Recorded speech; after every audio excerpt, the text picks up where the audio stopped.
Our first guest was the first COVID-19 patient at Providence St. Joseph Medical Center in Burbank. He checked into the hospital on March 5th and was given a 1% chance to live. 64 days later, he walked out of the hospital to an incredible celebration. Take a look.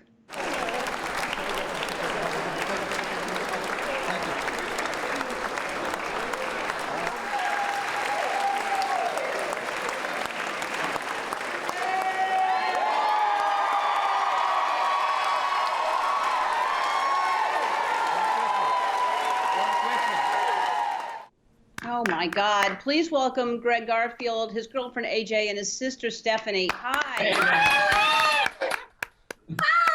Hi. Hi.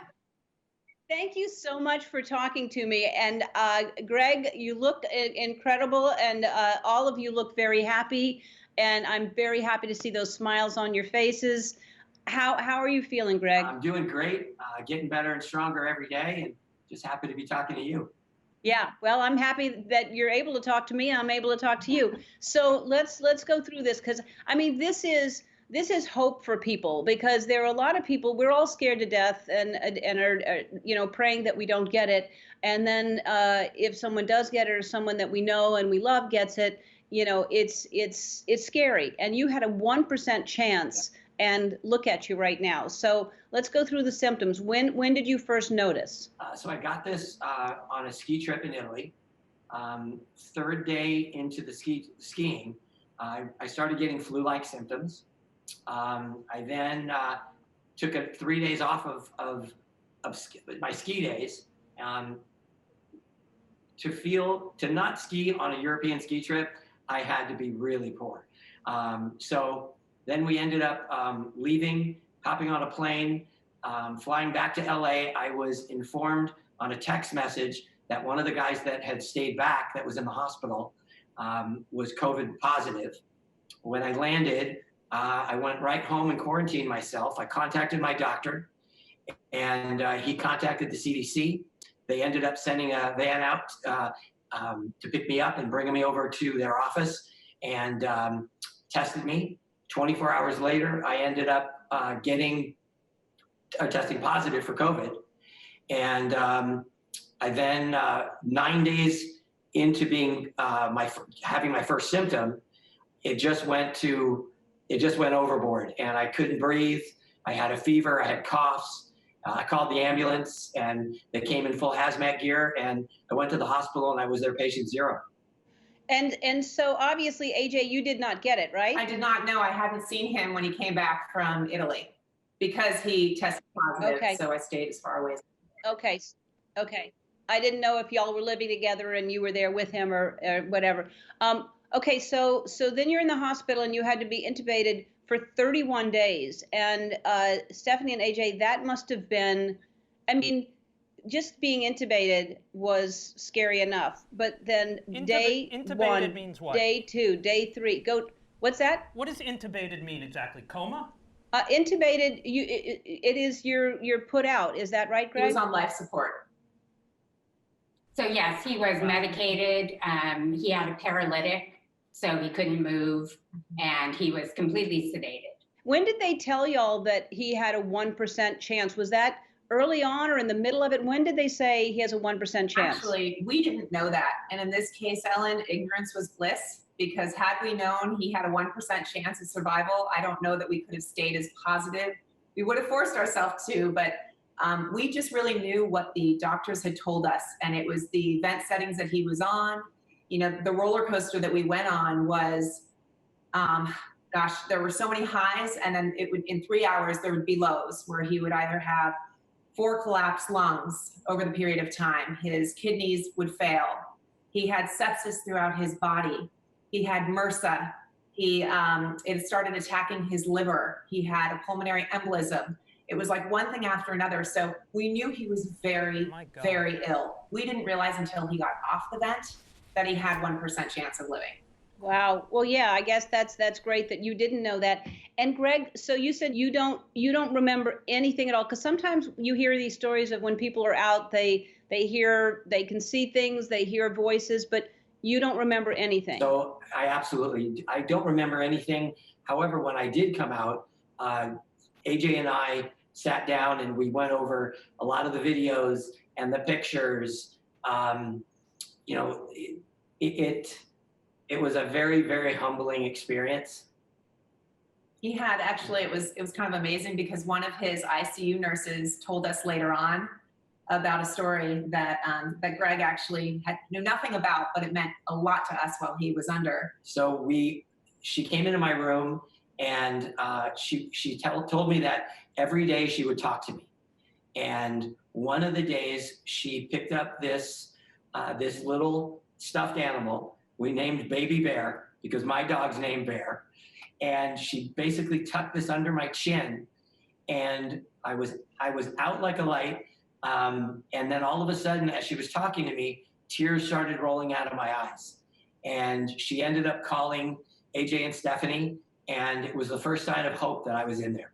Wow. Wow. Has Greg caught up on all the Ellen shows he missed during those 31 days? Yeah, that's the important question, Andy, is if you watched my shows. So Greg, you had to learn everything all over again, which is, I mean, I'm learning, I don't know what this means, but to be out for 31 days, you had to learn how to walk again. You had to learn how to chew again. You had to learn how to do everything, right? Absolutely. I lost 50 pounds, and I haven't weighed this little since high school. So, you know, it's the most humbling experience in the world to learn how to walk at 54 years old. And you have to be invited up to the rehab center, so not everybody gets up there. And I basically looked up to my doctor and just said, and I get emotional about this every time, I'm gonna make you proud. I will not let you down. And I kicked ass. Yes. And I will, and you continue to kick ass. and I will ski again this year.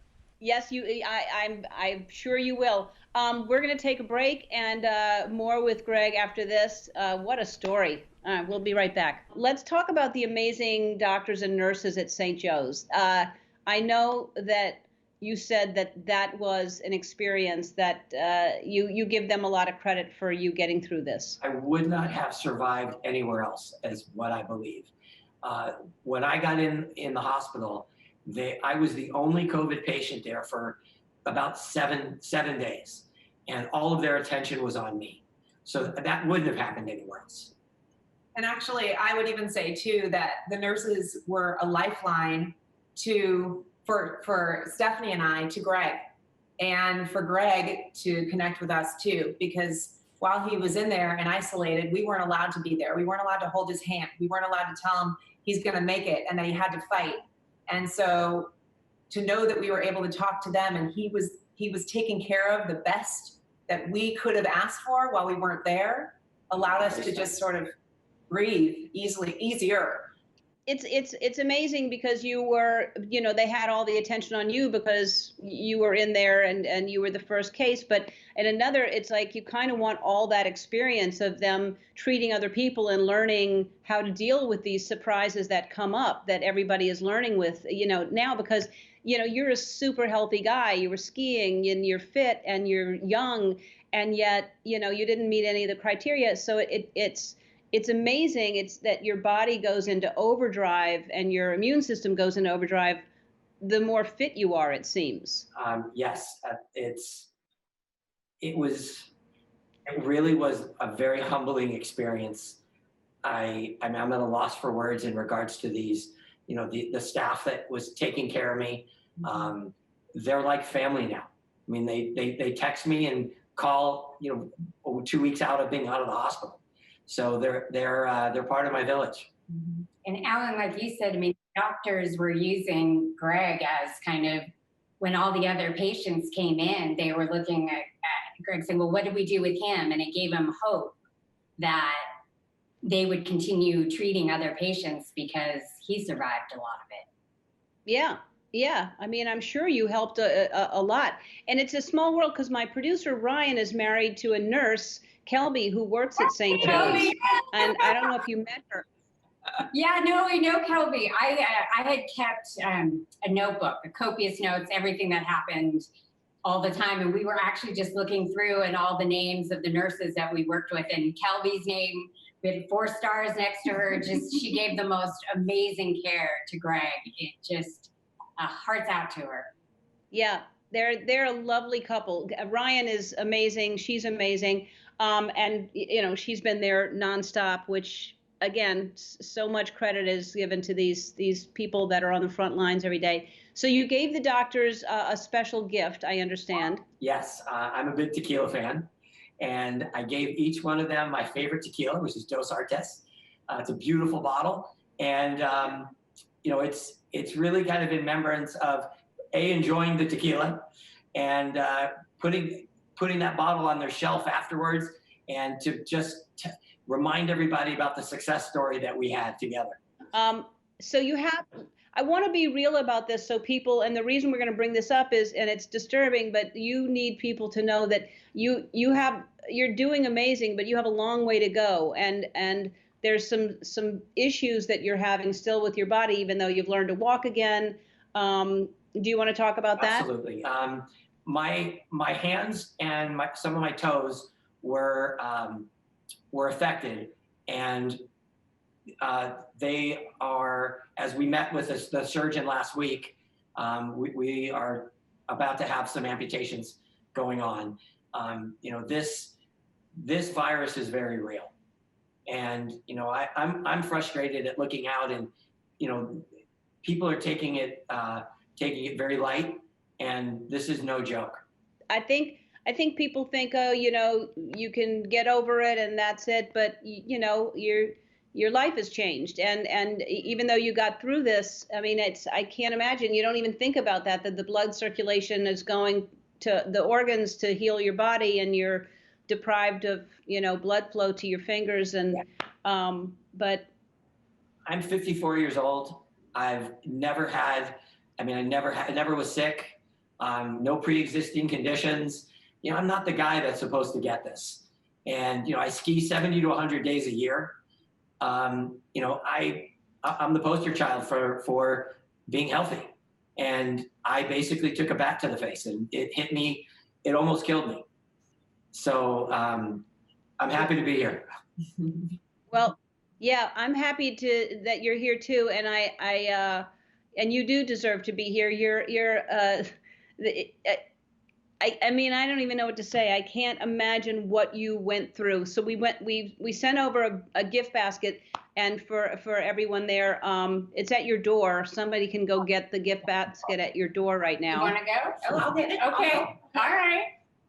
You know, Ellen, a couple people have told me I'm a miracle, and oh my gosh. Time to celebrate. Oh my gosh, this is great.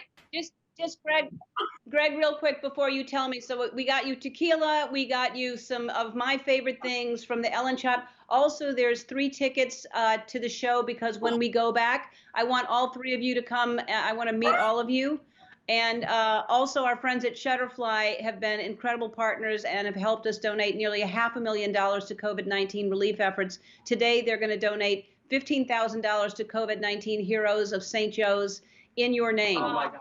So Thank you so much, Ellen. But I want to hear what you were starting to say, Greg. So my neurologist came into my room, and she looks at me and she says, "You're a miracle. Medically, you're not supposed to be here." And she said that your brain is 100%.